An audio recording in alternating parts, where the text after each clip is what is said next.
Why is there so much misinformation in mainstream media? Depends on how much information they put out, how quickly the information they put out, how many views they get, and therefore they make money. As journalists, we are working for the people, right? So our primary task is to inform people and educate people. In terms of fact checking, it is more important to get things right, done on time, but it is also equally important that we don't make an error.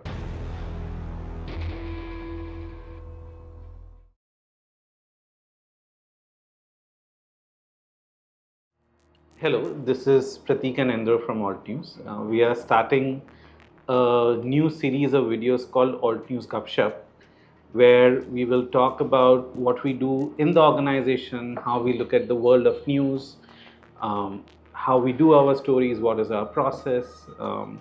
Many of us will sort of sit here like this and talk about this process so that our viewers and our audience know better how Alt News works. So Indra, how is it going? The last couple of months have been very, very busy. Yeah, very, very busy, and it's a new kind of challenge that we faced, and that is why it was exciting also. Why do you say it was new kind? Because generally the process that we follow here at Alt News is going to the depth of a story, going to the depth of a fact check, dig more, even if you are satisfied with the fact check, dig more, see if you can find something else. So what happens in that process is that deadlines do not always get topmost priority, right? Because our focus is always on getting it right, than to get it early, right, and get it as quickly as possible. But the situation was such last month when this India-Pakistan conflict was on, and days after that, the situation was such that we had to produce a lot of stories, right? We had to debunk videos and images as quickly as possible, right? Because these were desperate times, right? And so that posed a new kind of challenge for our team, right? I think you'd agree to this, right? And there's a thin line between rising to the occasion and taking advantage of the occasion. I think we rose to the occasion very, very nicely and sort of efficiently. Before, reporting in such times is not always an easy job, right? You have to keep so many things in mind because it is a crisis, right? So we rose to the occasion nicely, and sort of now we are back to a more of a regular phase. So that was a peak, and we that was kind of a plateau, and we rose to the occasion nicely. That is what I feel like. So within Alt News we have 3 senior editors, Indro, Diti. They handle the English editorial. Priyanka handles the Hindi editorial, and we have a very rigorous process. That is, one story at least goes through 2 eyes. Like, someone has written the story, and there's at least it goes through 2 eyes, so that we ensure that things don't go wrong. And so very often on social media, sometimes we face the criticism that, oh, someone else has already published this story, why are you publishing it now? And the reason for that is that we have a very rigorous editorial process so that we don't get things wrong. And in terms of fact checking, it is more important to get things right. It is also important to get things done on time, but it is also equally important that we don't make an error. So, Indu, can you talk about how are things done, as in what happens within the organization? Just as we speak, I know we cannot sort of take our mind off what has just happened, right? We have just got to know a couple of hours back that there has been a plane crash, right? So once again, it is a crisis. Lives have been lost, right? We do not yet know the exact tone, but lives have been lost. So it has already started on television, and this evening, tomorrow evening, next day evening, all television channels will focus exclusively on that incident. That is almost, we know that, right? So, the thing that is on top of my mind is, how will they cover, I mean, a crisis like this, an accident like this? From what we have seen, I'm saying this because of late we have been doing a lot of these, media analysis stories, and I think it is very, very important for us to do these stories. We have for the largest amount of time in these last 8 years, we have been doing fact checking. When Alt News started, it was more about social media posts, social media viral claims. Then a point came when the mainstream media became a party to it, right? I think the amount of times we have fact-checked mainstream media in the last 3-4 years was not the same in the 4 years before that, right? So it has sort of gone up. Now, once again, something like a plane crash has happened, and I can almost foresee it happening, that in the rush of reporting, in the rush of breaking stories, two things happens. Two things happen. One is, we lose human decency and we get things wrong. Whenever you have a single-minded agenda of putting things out first before others, you are in that race. And if it is a crisis situation, these two things are bound to happen. One, you will lose decency. And number two, you will put out misinformation. Right? So, would you like to come in there? Yeah,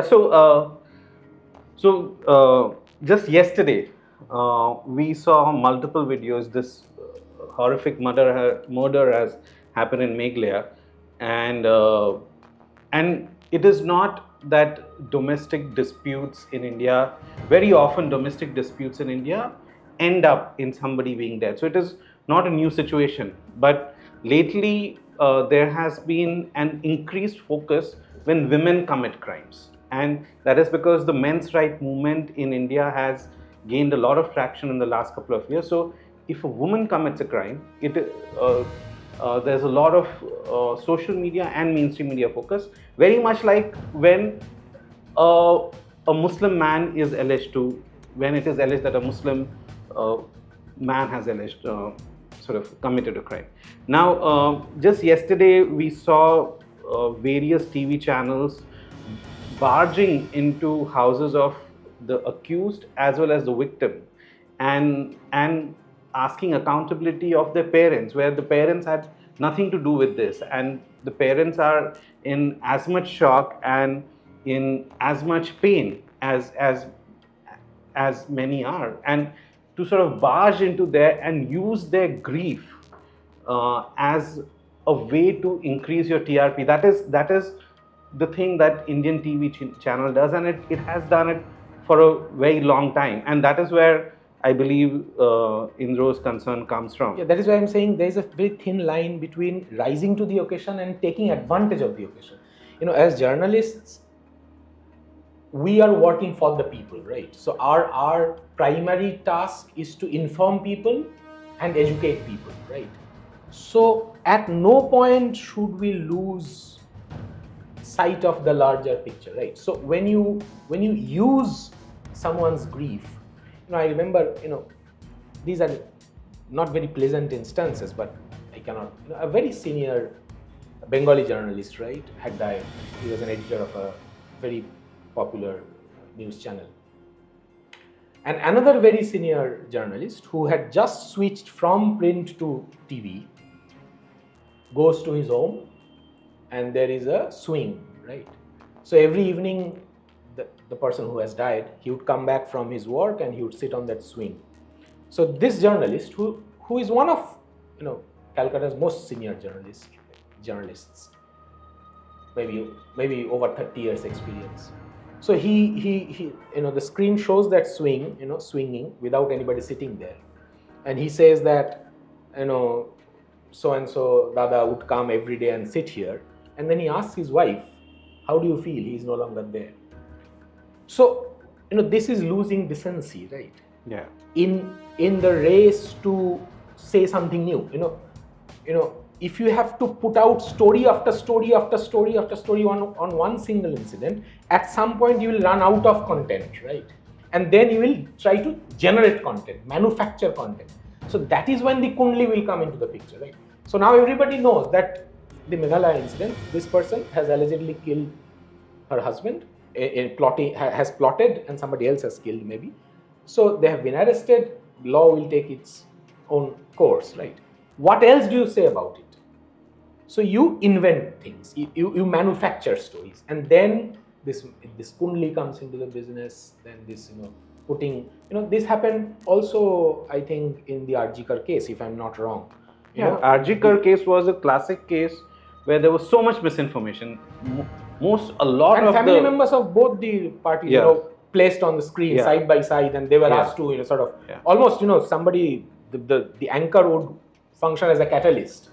Start the bout, and he will sort of play the whistle, blow the whistle. So that happens when you lose, in order to rush into things, and in order to put things first before others. That is why we started with the deadline thing, right? So deadline is sacrosanct. I worked for a print paper for quite some time, so everybody would say deadline is sacrosanct, but there is a flip side to it, right? At Alt News, we always try to remember that, right? I'll give you an example. When we did the just one second. I'm not giving you time to speak. Before we get to the Kumbh thing, but I just want to sort of add this point that many of you might be wondering that why is there so much misinformation in mainstream media? There are many reasons to it, but one of the main reason is that TV media, especially mainstream media, comprises of many things, but TV and digital, newspaper not so much, but TV and digital, they are hard pressed to put out information every second. And digital, especially, their business model depends on how much information they put out, how quickly the information they put out, how many views they get, and therefore they make money. So the business model has become such that they are having to put out information every single minute. If you go to the Facebook page or Instagram page or Twitter account of any of these mainstream media organizations, you'll see the amount of information that they are putting out. And the point that Indra was making, that on one incident, on one crime, let's say this Meghalaya murder, how much information can you generate? That is becoming the prime time issue. But then how much are you going to write about it? It is a murder at the end of the day, and it is a tragic murder, and we are all horrified by it. But there's only so much real information that you can put out, and after a point of time, you have to manufacture information. And we have seen this during COVID when I forget the name of that place, but this place in Delhi where a Muslim congregation the Tablighi Jamaat, where this Muslim congregation had happened, and that became the prime time thing. And then after one point of time, it was just misinformation that was coming out. So this is a major crisis that both digital and TV suffer from, that they have to create content by the minute, and there's only so much news you can produce. We are not producing entertainment. And this is happening worldwide. I know you remember when this American basketball player Kobe Bryant died. It's a study in example, right? So the news of his death was broken before his family had been informed. There was so much rush to put out that breaking news that his family came to know about it from TV, and it was a horrifying moment for them. For example, the marathon bombing, right? New York Post immediately said that 12 people had died and a Saudi national was in custody. Both of these two information were wrong. And to say that a Saudi national was in custody was triggering. Right. If a marathon bombing happens, and if you are already ascertaining the national identity, religious identity of the accused, then that is triggering. It has a ramification. It has ramifications, right? So both of these were wrong. So why did they get wrong, right? At times these are deliberate, but more often than not these are not deliberate. But because you are rushing. When you are rushing things, you do not have time to verify. I keep coming back to the question of human decency. You remember when now BBC has done a story that 82 people died, right? That is their investigation. That is what they found. When we were doing our COVID story, our Kumbh story, we did a story. The story is available on our website. The viewers can find it out. We said that the numbers do not add up. There was a section in the story where we were saying that the death toll cannot be so low. It doesn't logically add up. But we did not play up that story because we did not have the wherewithal to go to the ground and actually meet people who have lost their near and dear ones. So we knew that the death toll could not have been less than 40. But this is the question of decency. We are talking about death. You cannot speculate about death. We could have that element in the story. Some other organization did that story. Now BBC has done the story. New Zealand did the story. BBC has done the story. They went to the ground. They met people all over India. We could not do that. But mathematically, hypothetically, we knew that the death toll was being suppressed. But we did not play that up. And I handled the story. I did not want to play that up because there is lack of decency in speculating about that. There is in saying that the death toll must be higher without having concrete evidence. This much thinking can go into a story only when you have time. Only when you have at Alt News we have the luxury of time. We have I'll call it a luxury, right? Now that this plane accident has happened, this is constantly playing on my mind, right? That is on top of my mind, right? What happens is, when you do, there is a distrust and disgust with television media these days, right? You go and ask people, they say, even though they will possibly still switch on the evening debates, but they will say, oh my God, what is this? Why has this distrust, been born? And that sort of takes its toll on the whole information ecosystem, right? You no longer believe what you watch and what you find on television. Unfortunately, the proprietors of TV media, so yes, we can keep talking about editors and journalists, but the buck stops at the proprietor who owns these TV channels. And in any industry, in any organization, the buck stops at who the proprietor is, especially in a privately held organization. And they are okay with this. Of course, they are seeing that their channels are putting out misinformation every day. Their channels are saying, Karachi port has been taken over, or rather has been destroyed, and so on and so forth. And they are seeing this. And you don't see any editors who are putting out this disinformation. Are they resigning? Is there any blowback that they are having to face because they have put out misinformation? Which means that the proprietors don't care, that it is okay to put out misinformation because profit comes first. So I have a question for you here. Yeah. So a few days back, all of India's major print papers carried an ad.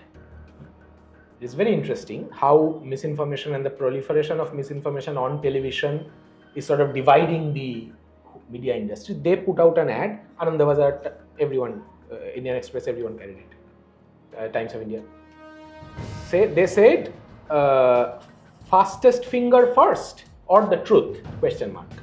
Print is the answer. So, we have been hearing forever that print is dying, print is dying. Print is not dying, right? And sort of this, in a way, is beneficial for print media because newspapers still have some kind of process in place, Yeah. Now,